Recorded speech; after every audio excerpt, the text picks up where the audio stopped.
koreni legende Sanica i rane melodije.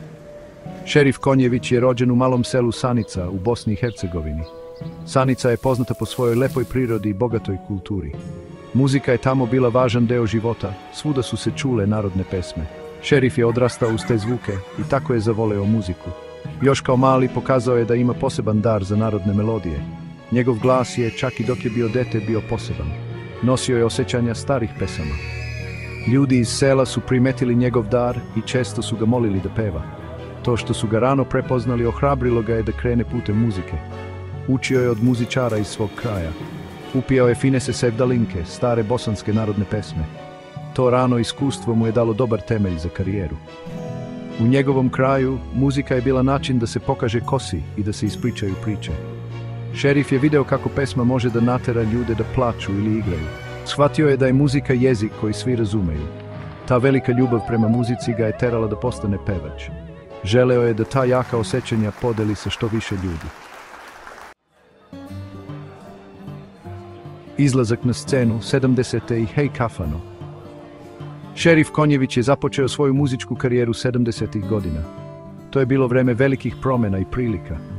Nastupao je po malim mestima i na lokalnim festivalima. Polako je postajao poznat po svom moćnom glasu. Narodna muzika je bila jako popularna u Jugoslaviji i bila je glavna na top listama.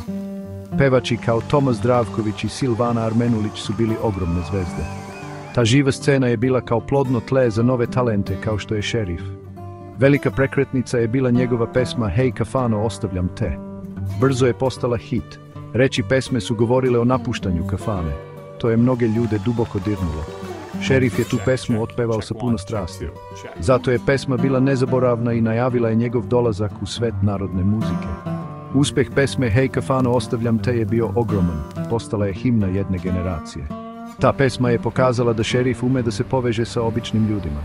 Razumeo je njihove muke i radosti.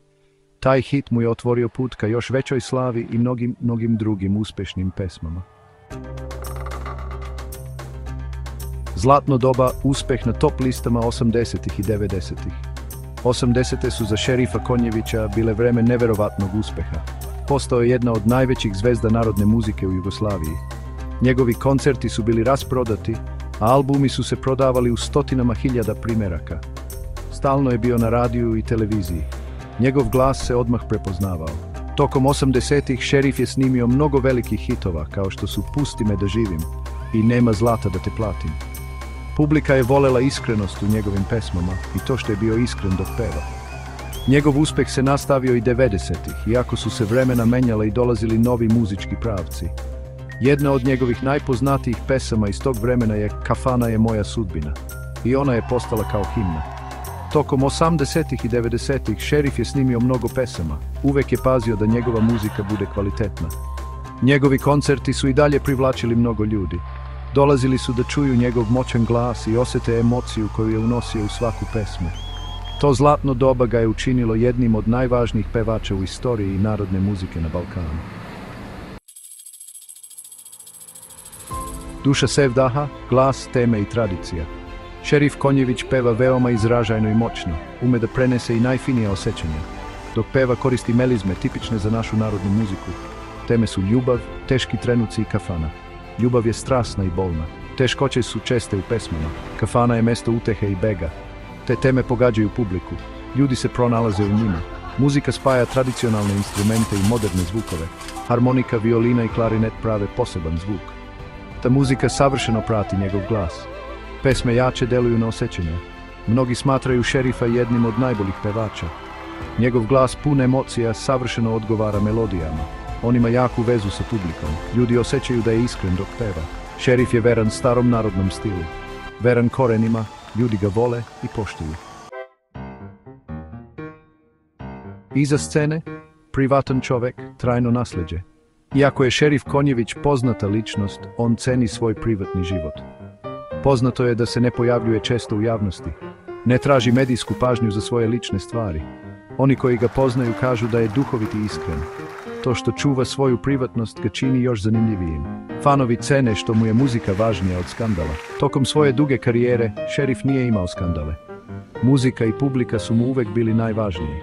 Tradicija, porodica i pravi prijatelji su mu veoma važni. To se često vidi i u njegovim pesmama. Njegovi koncerti su puni emocija i lepih sećanja. Fanovi svih godina dolaze da ga čuju kako peva pesme koje su obeležile njihove živote, viš pevača. On je živa legenda. Mnogi mladi pevači uče od njega. Šerifove pesme su sada deo istorije muzike na Balkanu. To su večni hitovi koji se i dalje slušaju i vole. Njegov glas je i dalje moćan i puno sećanja. Kolege i fanovi ga mnogo poštuju. Smatraju ga čuvarem narodne muzike, pravim gospodarom narodne pesme. Njegovo nasleđe nisu samo hitovi. To je i trag koji je njegova muzika ostavila na osjećanja mnogih generacija.